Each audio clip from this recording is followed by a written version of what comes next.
Today I'm going to do an initial new condo assessment on the land in Faber Walk, which was sold under the GLS and the project name is Faber Residence.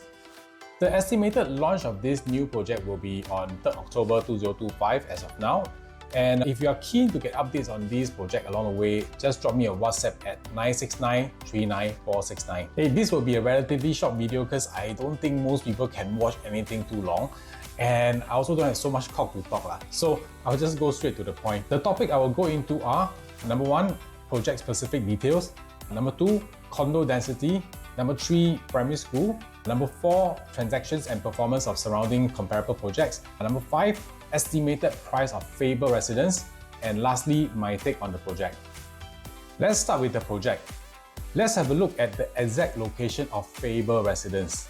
This is the empty plot of land besides AYE. This one I cannot hide, and it's right across West Coast Vale, where Twin Vew, Parc Riviera and Reservoir are. We are also very near Pandan Reservoir, which I think is a nice place to jog and relax, and it is accessible via park connector right outside the condo. Faber Residence is also situated in a landed enclave, which is about 2.5 story high and with height of about 12 meters. So we do not have to worry that you will be towered over by high-rise condo in the nearby surrounding. We are also right beside Jurong Lake District, also known to be Singapore's second CBD.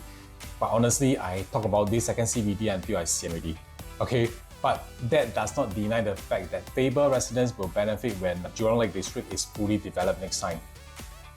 Even though we are not right where the action is, it may not be a bad thing if you are not the type of person who likes to be right smack in the middle of commercial offices area or maybe even shopping malls where all the hustles and bustles are. Just like no matter how you promote how good an integrated or mixed development is, there will be people who won't like it as it's too hectic for them. Next, let's talk about the developer, and it's none other than Guocoland. They are one of Singapore's most established property developers. They are behind landmark projects like Guoco Tower in Tanjong Pagar, Guoco Midtown at Bugis, Midtown Modern, Midtown Bay, and a lot more. Guocoland has been in the industry for more than 40 years, and they are known for delivering high-quality developments with thoughtful design and strong attention to detail. Their project tends to be focused on livability, greeneries, and long-term value, which are important to homeowners and investors. So we can be assured that Faber Residence will have all these outstanding attributes as well. If you don't already know, right, the recent sale of Springleaf Residences is also developed by Guocoland, and it was over 90% sold on the first day of launch. And that is 870 units sold out of the 941 available. Damn scary, right?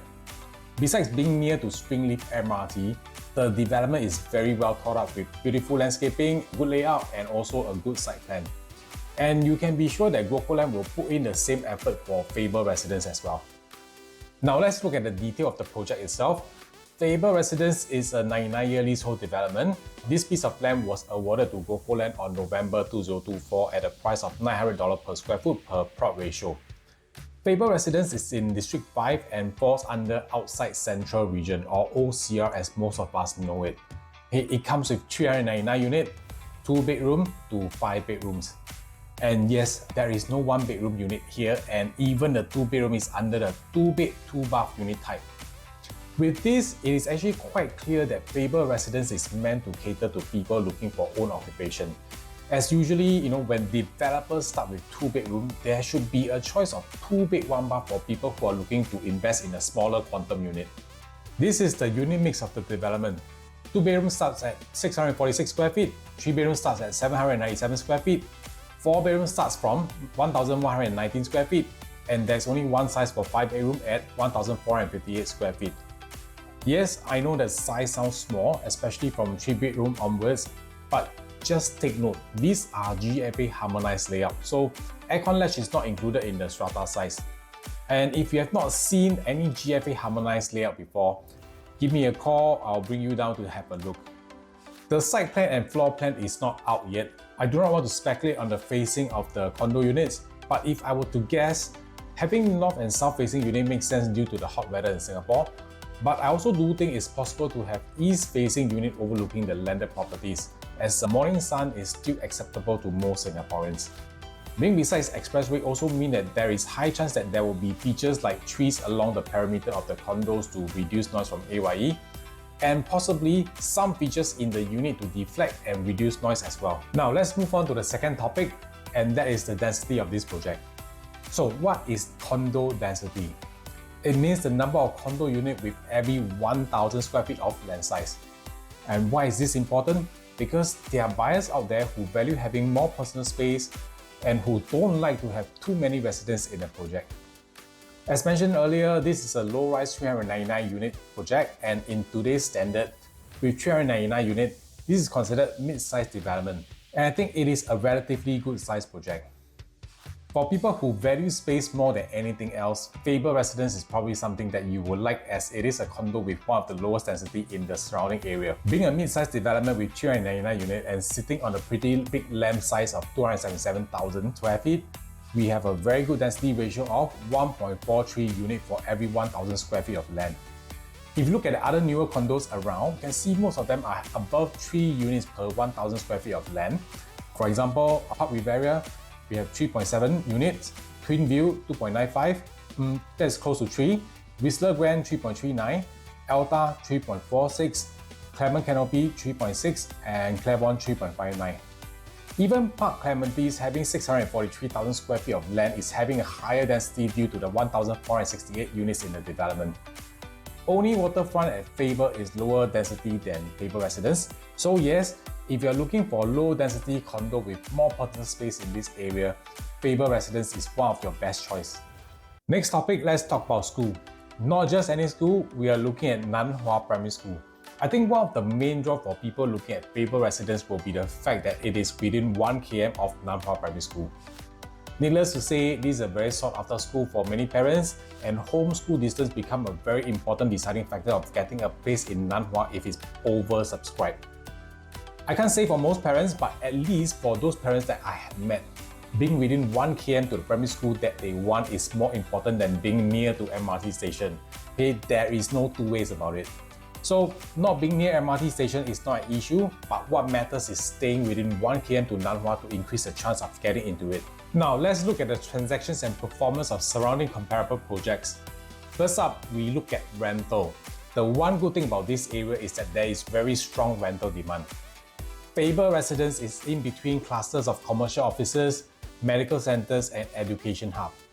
Tenant base is so wide that we can find tenants from Jurong East offices, International Business Park, Ng Teng Fong Hospital, Singapore Poly, NUS, United World College, Singapore Institute of Technology, One North, Science Park, and NUH. There are too many. That's why despite not having MRT station and not much amenities, you can see Twin Vew, Whistler Grand, Parc Riviera, and Waterfront at Faber getting good rentals. In terms of profitability, condo in this area tend to perform quite well. Whether you are near to amenities or not, the capital gain made in this comparable condo is good. At the Clementi Avenue 1 site, we have Clement Canopy. Average profit is 456,000 and goes up to 900,000. Clavon, average profit is 367,000 and goes up to 900,000 as well. At the West Coast Vale site, Parc Riviera's average profit is close to 300,000 and goes up to 815,000. Whistler Grand's average profit is 338,000 and goes up to 831,000. Twin Vew's average profit is 389,000 and goes up to 803,000. Near to Faber's site, Parc Clementi's average profit is about 380,000 and goes up to $1 million. Waterfront at Faber's average profit is 267,000 and goes up to 455,000. Out of all, Waterfront at Faber is the lowest performer, and I would say that it's due to the not so good layout in the project. But you probably have to see the actual unit to understand what I'm talking about. Okay, I find that the rooms are smaller and the windows for some rooms are actually quite small as well. But other than that, all the developments are performing well and are 100% profitable as of now, except for one isolated case in Parc Clementi that sold for a small loss. Next up, estimated launch price of Faber Residence. The question that everybody wants to know but have no answer. Honestly, I have no clue as this information has not been disseminated down by the developer at this moment. So at this point, we can only do some guesswork. Both Springleaf and Faber Residence land price is similar, and the developer is the same as well.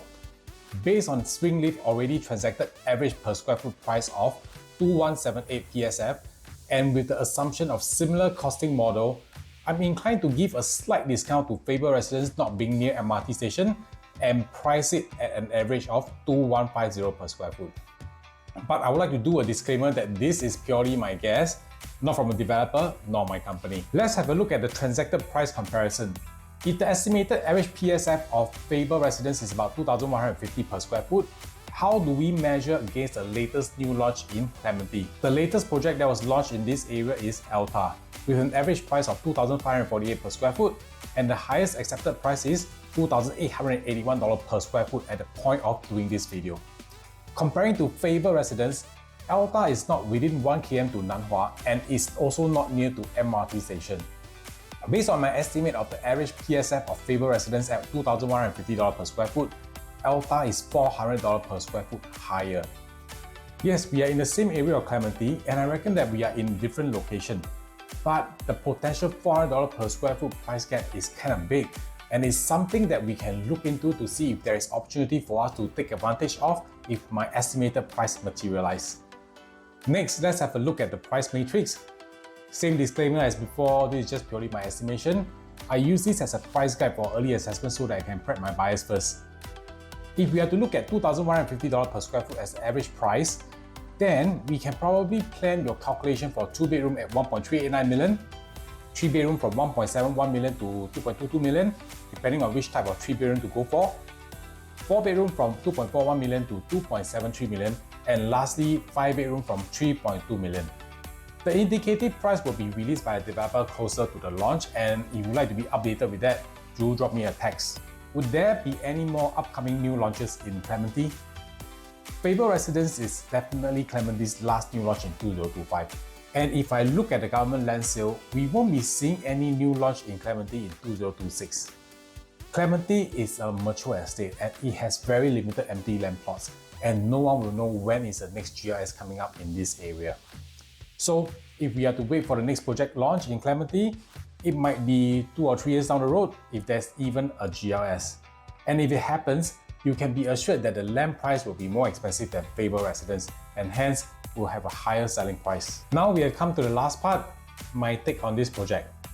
Faber Residence is not near to any MRT station and it is located beside the expressway.